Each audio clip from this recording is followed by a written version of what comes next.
നമസ്കാരം സുഹൃത്തുക്കളെ, അസ്സലാമു അലൈക്കും വറഹ്മത്തുള്ളാഹി വബറകാതുഹു. റമദാൻ മാസക്കാലമാണല്ലോ.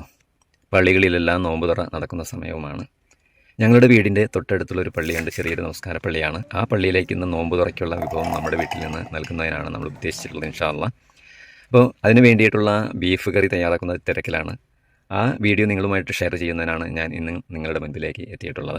നിങ്ങൾ ഈ വീഡിയോ മുഴുവനായിട്ട് കാണണമെന്ന് അഭ്യർത്ഥിക്കുകയാണ്. വീഡിയോ നിങ്ങൾക്ക് ഇഷ്ടപ്പെടുകയാണെങ്കിൽ നിങ്ങളുടെ വിലയേറിയ അഭിപ്രായം നിങ്ങൾ കമൻറ്റ് ബോക്സിൽ രേഖപ്പെടുത്തുക. ഒപ്പം നിങ്ങളുടെ സബ്സ്ക്രൈബും രേഖപ്പെടുത്തുക. ഏകദേശം 50 പേരോളമാണ് നമ്മുടെ പള്ളിയിലേക്ക് നോമ്പ് തുറക്കായിട്ട് ദിനംപ്രതി എന്നോണം എത്താറുള്ളത്. ഒരു ഏകദേശം 6-6.5 കിലോ ബീഫാണ് നമ്മൾ വാങ്ങിച്ചിട്ടുള്ളത്. അത് നമ്മൾ വൃത്തിയായിട്ട് കഴുകി വാലാനായിട്ട് വെച്ചിട്ടുണ്ട്. ഇറച്ചിയിലെ വെള്ളം വാർന്നു വരുന്നതിന് മുൻപ് നമുക്ക് സവോളയും മറ്റ് ഇൻഗ്രീഡിയൻസും നമുക്ക് തയ്യാറാക്കാം. ഇതിലേക്ക് നമ്മൾ 3 കിലോ സവോള, 1.5 കിലോ തക്കാളി, ഒരു 150 ഗ്രാം ഇഞ്ചി, 10-12 പച്ചമുളക് എടുത്തിട്ടുണ്ട്, ഒരു 150 ഗ്രാം ചുവന്നുള്ളി എടുത്തിട്ടുണ്ട്. അത്രയ്ക്ക് തന്നെ 150 ഗ്രാം തന്നെ വെളുത്തുള്ളിയും എടുത്തിട്ടുണ്ട്. ചുവന്നുള്ളി നമുക്ക് കുറച്ച് പകുതി എടുത്ത് കാച്ചി ഒഴിക്കുന്നതിനും കൂടിയിട്ടാണ് നമ്മൾ എടുത്തിട്ടുള്ളത്. കുറച്ച് കറിയുടെ കൂടെ ചേർക്കും നമ്മൾ. തക്കാളിയും സവോളയും എല്ലാം അരിഞ്ഞു വെച്ചിട്ടുണ്ട്. പുറമെ നമ്മളൊരു 5 തക്കാളിയും ഒരു 5 സവോളയും മിക്സിയിലടിച്ച് പേസ്റ്റ് രൂപത്തിലാക്കിയിട്ടുണ്ട്. കറിയിൽ നന്നായിട്ട് ഗ്രേവി വേണമുള്ളത് കൊണ്ടാണ് നമ്മളിങ്ങനെ ചെയ്തിട്ടുള്ളത്. ഗ്രേവി അധികം ആവശ്യമായിട്ട് വരുന്ന കറികളിൽ, ഇങ്ങനെ പൊറോട്ടയും പത്തിരിയൊക്കെ കഴിക്കാനായിട്ട് ഗ്രേവി നന്നായിട്ട് വേണ്ട കറികളിൽ നമുക്കിങ്ങനെ അടിച്ച് ചേർക്കുന്നത് നല്ലതാണ്. ഇറച്ചിയിലെ വെള്ളമെല്ലാം നന്നായിട്ട് വാർന്നിട്ടുണ്ട്. നമുക്കിത് നന്നായിട്ട് മാഗ്നേറ്റ് ചെയ്തിട്ടെടുക്കണം. അതിനായിട്ട് നമുക്ക് ഒരു 150 ഗ്രാം മീറ്റ് മസാല ചേർക്കുന്നുണ്ട്. കാശ്മീരി ചില്ലി ഒരു 3 ടീസ്പൂൺ ചേർക്കുന്നുണ്ട്. കുരുമുളക് പൊടി 2 ടീസ്പൂൺ. മഞ്ഞൾപ്പൊടി 3 ടീസ്പൂൺ ചേർത്തിട്ടുണ്ട്. വെളിച്ചെണ്ണ ഒരു 100 മില്ലിയോളം നമ്മൾ ചേർക്കുന്നുണ്ട്. ഉപ്പ് പാകത്തിന് ചേർക്കണം. അല്പം തൈരും ചേർക്കുന്നുണ്ട്. മല്ലിയില അല്പം ചേർത്തിട്ടുണ്ട്. അല്പം വേപ്പില ചേർത്തിട്ടുണ്ട്.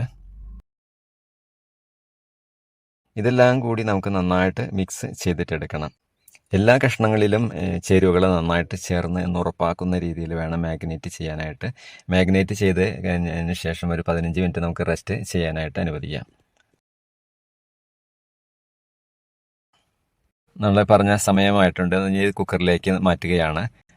കുക്കറിലാണ് നമുക്ക് വേവിച്ച് എടുക്കേണ്ടത്. അതുകൊണ്ട് കുക്കറിലേക്ക് മാറ്റുന്നുണ്ട്. 1-2 കുക്കറിലേക്ക് വെക്കേണ്ടതായിട്ട് വരും. അപ്പോൾ അതിനനുസരിച്ച് നിങ്ങളുടേതായിട്ടുള്ള സൗകര്യങ്ങൾക്കനുസരിച്ച് നിങ്ങൾ കുക്കറിലേക്ക് മാറ്റിയത് വേവിച്ചെടുക്കുക. 6-7 വിസിലിൻ്റെ ആവശ്യമാണ് വരുന്നത്. നന്നായിട്ട് വെന്ത് കിട്ടും. അപ്പോൾ ഇറച്ചി കുക്കറിൽ വേവട്ടെ. നമുക്ക് അടുപ്പ് കത്തിച്ചിട്ട് ചേരുവകൾ വഴറ്റാം. അതിന് നമ്മൾ വലിയൊരു പാൻ നമ്മൾ അടുപ്പ് കത്തിച്ചതിൻ്റെ മുകളിൽ വെച്ചിട്ടുണ്ട്. ചൂടായിട്ടുണ്ട്. നമ്മൾ ഒരു 1/2 ലിറ്റർ വെളിച്ചെണ്ണ നമുക്ക് ഈ പാനിലേക്ക് ഒഴിച്ചു കൊടുക്കാം. ഇഞ്ചി, പച്ചമുളക്, വെളുത്തുള്ളി, ഉള്ളി എന്നിവ ക്രഷ് ചെയ്ത് വെച്ച് നമുക്ക് ആദ്യം തന്നെ വഴറ്റിയെടുക്കാം. അതിന് നമ്മൾ ചേർക്കുന്നുണ്ട്. ഉള്ളിയാണ് ആദ്യം ചേർത്തിട്ടുള്ളത്. ഉള്ളി മൂത്ത് വരുന്നുണ്ട്. നമുക്കിനി വെളുത്തുള്ളി ചേർക്കാം. വെളുത്തുള്ളിയും പാകമായിട്ടുണ്ട്. ഇനി നമുക്ക് ഇഞ്ചി ചേർത്താം.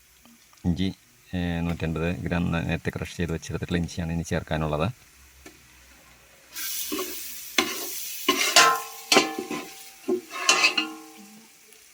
പച്ചമണമെല്ലാം പോയി വഴന്നു വന്നിട്ടുണ്ട്. നമുക്ക് അടുത്തതായിട്ട് സവാള ചേർക്കാം. അരിഞ്ഞു വെച്ചിട്ടുള്ള സവാള നമ്മൾ മുഴുവനായിട്ട് ഇതിലേക്ക് ചേർക്കുകയാണ്. സവാള വഴന്നു വരുന്നതിന് അല്പം സമയമെടുക്കും. നന്നായിട്ട് വഴന്നു വരട്ടെ. അത് നമുക്ക് ഇളക്കിക്കൊണ്ട് ഇരിക്കാം. ഇടയ്ക്ക് ഒരു 3 കിലോ സവാളയാണ് നമ്മൾ എടുത്തിട്ടുള്ളത്. അതിൽ 5 സവാള നമ്മൾ പേസ്റ്റ് രൂപത്തിലാക്കി മാറ്റി വെച്ചിരുന്നു. ബാക്കിയുള്ളതാണ് ഇതിൻ്റെ കൂടെ നമ്മൾ വഴറ്റുന്നതിന് വേണ്ടി ചേർത്തിട്ടുള്ളത്. സവോള വഴന്നിട്ടുണ്ട്. നമുക്ക് ക്രഷ് ചെയ്ത് വെച്ച പച്ചമുളക് ചേർക്കാം. ഇനി നമുക്ക് ചേർക്കേണ്ടത് തക്കാളിയാണ്. സവോള വഴന്നു വന്നിട്ടുണ്ട്. തക്കാളി നമുക്ക് ചേർക്കാം.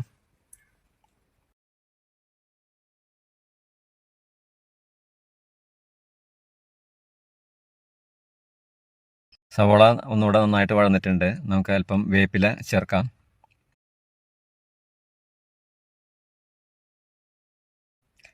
അല്പം മല്ലിയില കൂടെ ചേർക്കുന്നുണ്ട്.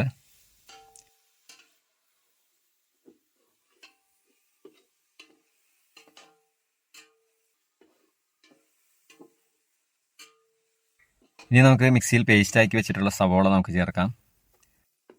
പേസ്റ്റാക്കി വെച്ചിട്ടുള്ള തക്കാളിയും കൂടി നമ്മൾ ചേർക്കുന്നുണ്ട്.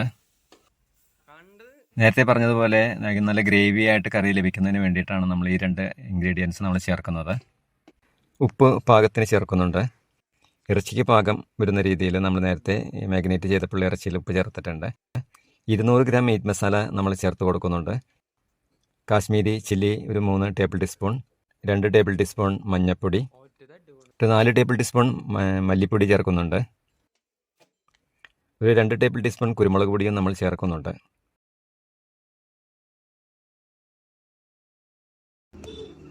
രണ്ട് ടേബിൾ ടീസ്പൂൺ മസാലപ്പൊടിയും ചേർക്കുന്നുണ്ട്.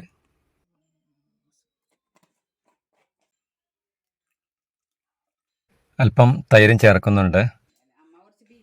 ഈ ചേരുവകളെല്ലാം കൂടി നന്നായി ചെറു തീയിൽ നമുക്ക് നന്നായിട്ട് വേവിച്ചെടുക്കണം.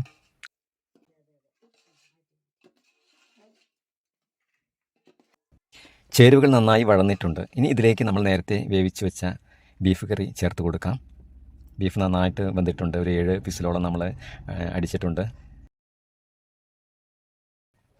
വഴന്ന ചേരുവകളിൽ നമുക്ക് മാഗ്നേറ്റ് ചെയ്ത് വെച്ച ബീഫ് ചേർത്തും വേവിച്ചെടുക്കാം. എന്നാൽ കുക്കറിൽ വേവിച്ചെടുക്കുമ്പോൾ നമുക്ക് സമയലാഭവും വിചാരിച്ച രീതിയിൽ ഗ്രേവിയും നമുക്ക് ലഭിക്കും.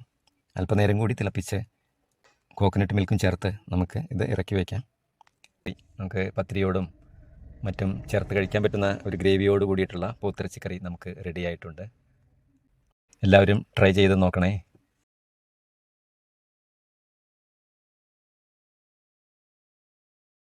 ഇറച്ചി വേവിച്ച് നമ്മൾ ഇറക്കി തയ്യാറായിട്ട് വെച്ചിട്ടുണ്ട്. അതിൽ നമുക്ക് കുറച്ച് ഉള്ളി കാച്ചി ഒഴിക്കാം.